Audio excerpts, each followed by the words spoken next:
The thing about 2016, and when I give speeches about it, I do an impression of an episode of MASH where Hawkeye leads a rebellion in the mess tent under the rallying cry, "We want something else. We want something else." And then pretty soon everybody's banging their trays and it goes into quite chaos. But it was clear in 2016 that Clinton and Bush and Clinton and Bush and Clinton and Bush, it was like liver and fish, and they were tired of that. And so that was part of the appeal of Donald Trump, because if he isn't something else, I don't know what is.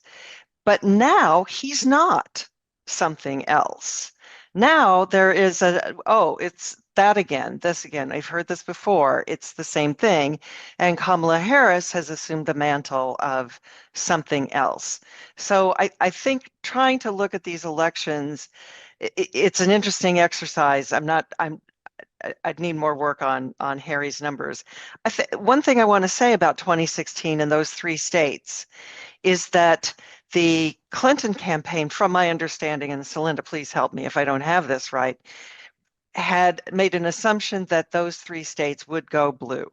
That was the blue wall, and they did not put polling resources into those states and relied on what had happened previously.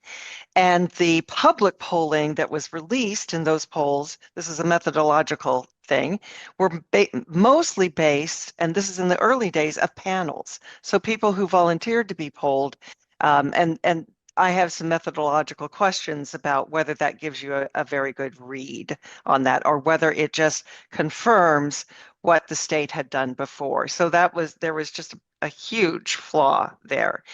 The thing I think Celinda and I would agree on is that the recruitment of new voters will go until the very end. And what you're seeing in the polling that Harry was showing is people who are already registered to vote.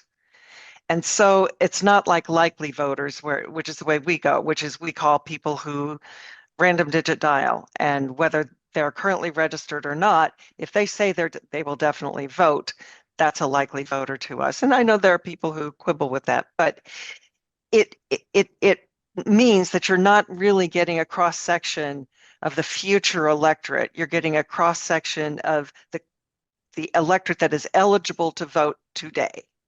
So there's a little bit of slippage there.